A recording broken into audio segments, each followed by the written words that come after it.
Jake, we ready? Yeah. If this answer, I'm gonna introduce you to my fans. if this question's too hard, I'll ask a few questions. Some of the questions might be, well, some of the questions might have a bad answer because there's so much context. Listen, I already started the camera. This is really laid back video, so whatever we have from it, we can cut some parts, and it's mainly for. I'm not about cutting, I'm about bulking. Okay, what is it for? Who's it for? I like your gap in between your. It's for Polish This? athletes. It's for international athletes to learn from the strength coach how to basically prepare to come to States and be ready. Okay, guys. Go ahead. Face the camera. Face Hold- the camera. hold up. It's I professional. gotta tie my shoes, bitch. That's professional. Okay, guys.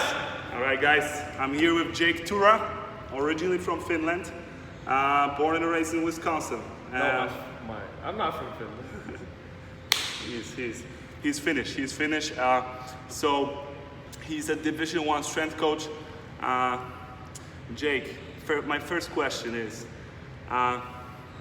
what do you usually, when athletes come, especially new athletes, freshmen, what they usually lacking? What is there something they're missing in terms of their, I don't know, body composition, their strength, their technique?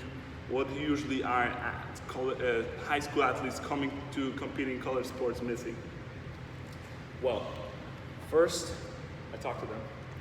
You're gonna cut this thing all up, right? Yeah. Do you cut it all up or not? We'll see. Okay, so this is volleyball, right? Yeah. Volleyball, mainly? No, not just volleyball. Any No, sport. Any sport. Any sport. Don't focus. Yeah. So typically, mainly my job. I gotta talk about my job first. Yeah. I can't specifically help the athlete perform better in the sport because we're in the weight room and it's a very general environment, the weight room. So how I look at my training is I hope athletes can stay healthy for 4 years of college. So if athletes come in and they have no ability to do anything general that a human being should be able to do, like if they play volleyball, they're only good at volleyball, those athletes are more likely to get injured. So doing things that a human being can do or being a better human being would be like having balance, being able to squat to a decent depth, being able to hinge at your hips and use your glutes and hamstrings, single leg strength like split squats, like pushes and pulls. So very basic movement patterns that people nowadays can not have because they over specialize in sports.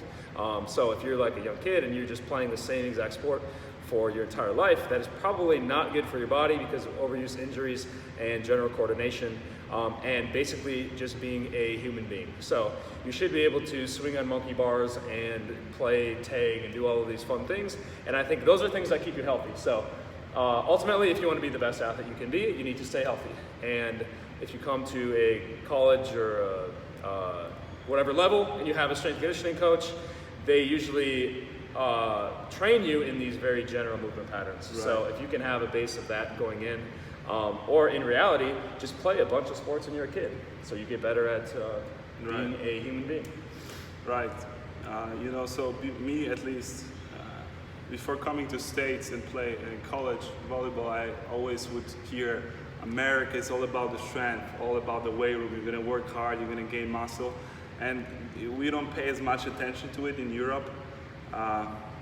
Do you think those skinny kids that never had to, any experience with the weight room before, they just play the sport, they can still come in and obviously, can you teach them technique? Can they learn the technique? Can they gain some muscle? Have you had skinny athletes that never had to, deal with any type of workout?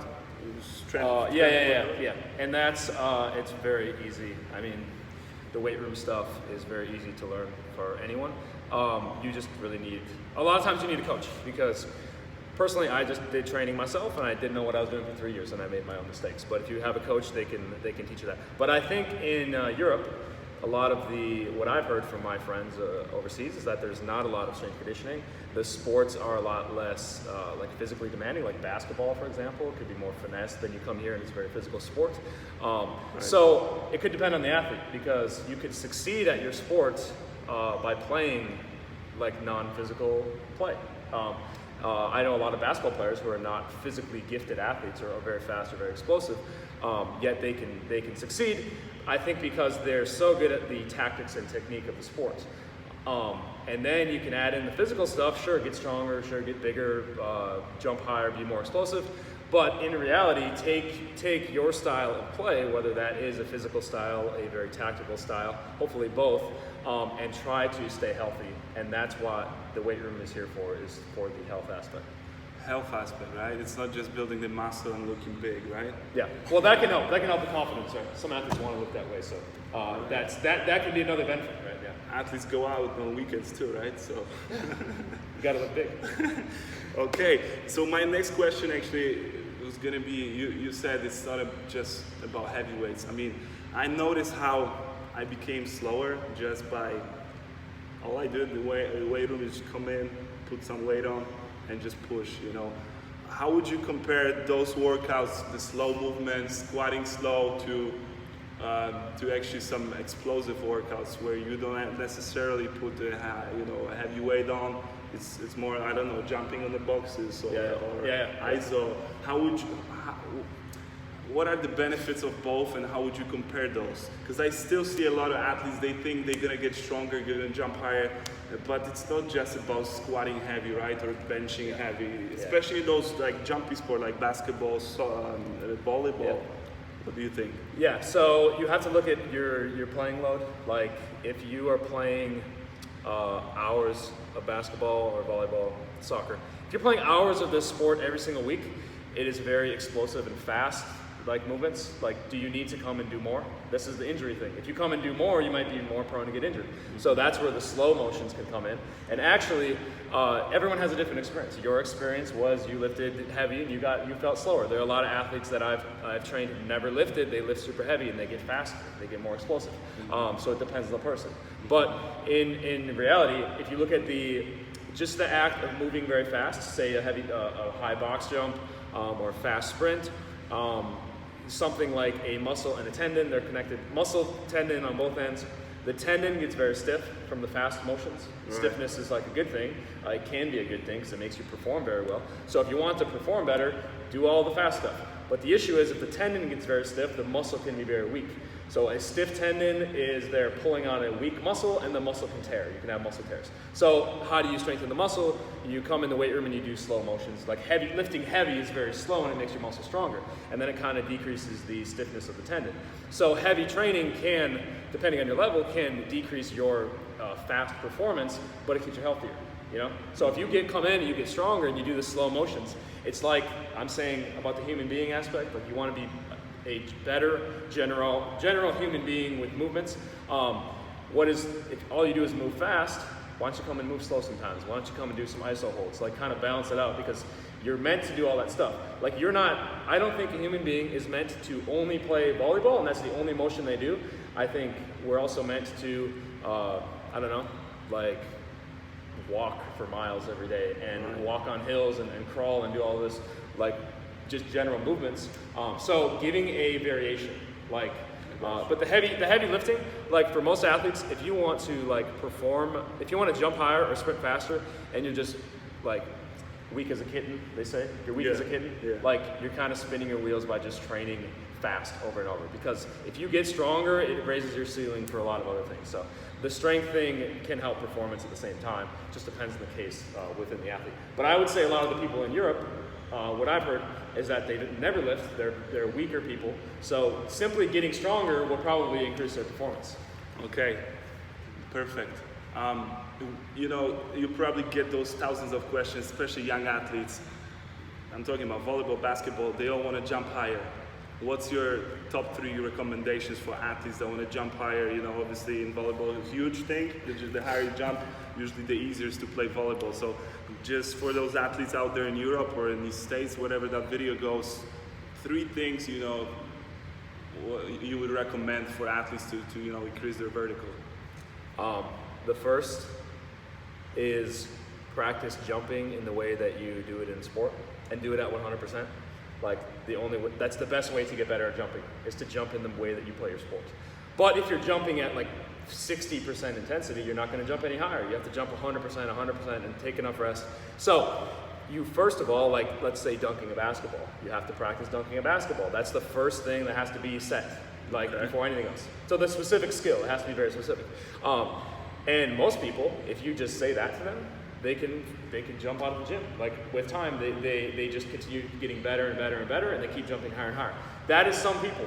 Some people do that and they get injured. Some people do that and they get jumpers knee, their knees start hurt. Volleyball thing, basketball thing, jumpers knee. So the thing with that is, in the last year, I've suffered through it off and on. Is talking about the slow motions. Like if you do a ton of jumping, which you should be doing in the most specific manner, that is very good. But if you start to get jumpers in or you start to get injured or something, you have to add in something else. And usually that is the slow weight room motions or just the isometric holds. Like I don't know if people could see on your thing, like isometric split squats or isometric, even wall sits, doing these things like for 5 minutes, 5-minute holds, accumulating 5 minutes, like multiple times a day to get rid of the jumper's knee so that you can go and perform the explosive activity over and over. So like you need to practice the skill and then do the slow type motions. And then those are the only two I would say. Okay. But the third I would actually say, if you could find a strength and conditioning coach to teach you how to lift weights, I think that would be huge. So those would be 3 things. But people think, I want to jump higher, dunk a basketball, I need to do Vertimax workouts or box jumps or dumbbell jumps or band jumps. The only thing you need to jump higher is is practicing the dunking, practicing the specific skill, and then add in all this other stuff with time. But that skill, there are so many elements.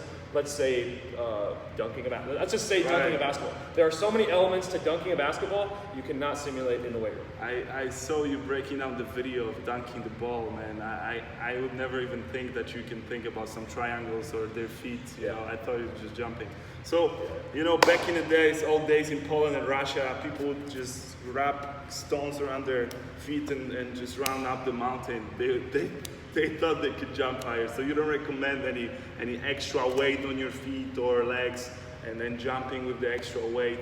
You're saying all you have to do is just take approaches and go 100% and that will increase your variable. Yeah, and then if you are actually curious about it, you'll look online to see about technique. You'll learn about technique, so you can optimize your own technique. Because a lot of athletes, they might go into it too slow, they might have a bad approach, they might have a mistimed arm swing, they might not get to the inside edge of their feet, they might not pronate well. There's a lot of things that could go on, but you have to really film yourself jumping in your sport to see what is wrong, and then you could even send it to like an expert or something and they could give you the jump cues. But yeah, you have to go through to that. The whole thing with the weight on the feet, I've heard that can be bad on like your knees, I don't know.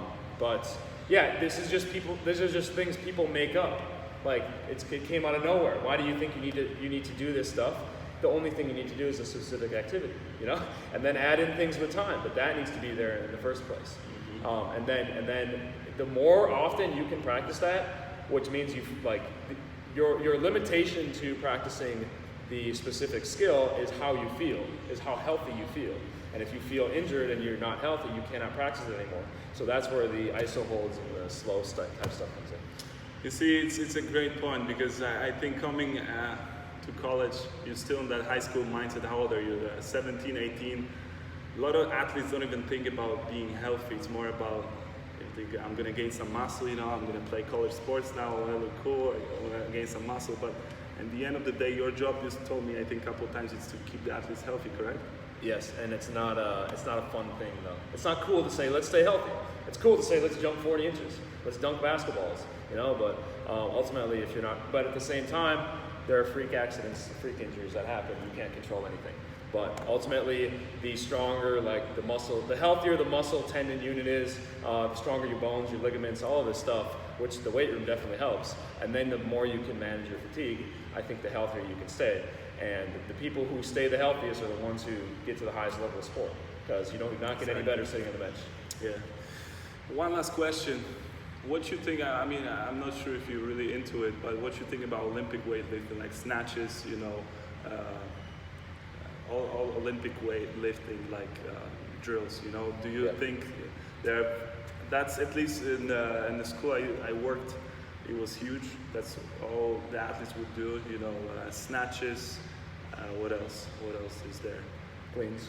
Cleans mainly, snatches. You know, what you think about those? It's a cult.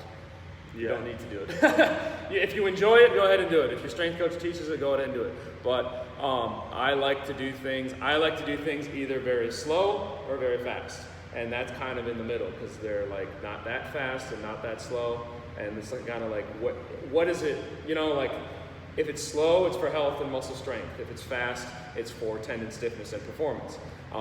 But it's kind of a middle ground, and then the whole teaching aspect. How long does it take for you to? Well, you can get the general idea. Athletes can get the general idea in a very short period of time to learn the technique, but to really get good at it, it can take a very long time. And if you're investing a lot of time and energy into something that doesn't matter one bit for your sport, why are you doing it? Why do you have to do a clean and a snatch? You could just do a heavy squat and a box jump, you know, and that might be better. But at the same time, if athletes love cleans and snatches, go ahead and do it.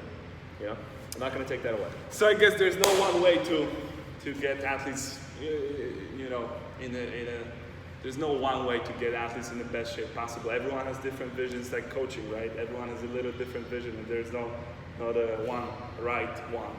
What do you think? No, there's no one right. There's no one right way, but there are definitely wrong ways. Okay, I like Yeah. that. I like that. So there's wrong ways. Yeah, Jake, I think I'm running out of questions. It's been 15 minutes, man. Yeah. Enjoy. Follow Jake. He puts on some great videos. I'm definitely gonna tag him. This guy is a beast in the gym. So follow Jake. If you have any questions, let him know. You gotta definitely speak English now. Take care. Join the Meathead Dunk Contest, yes.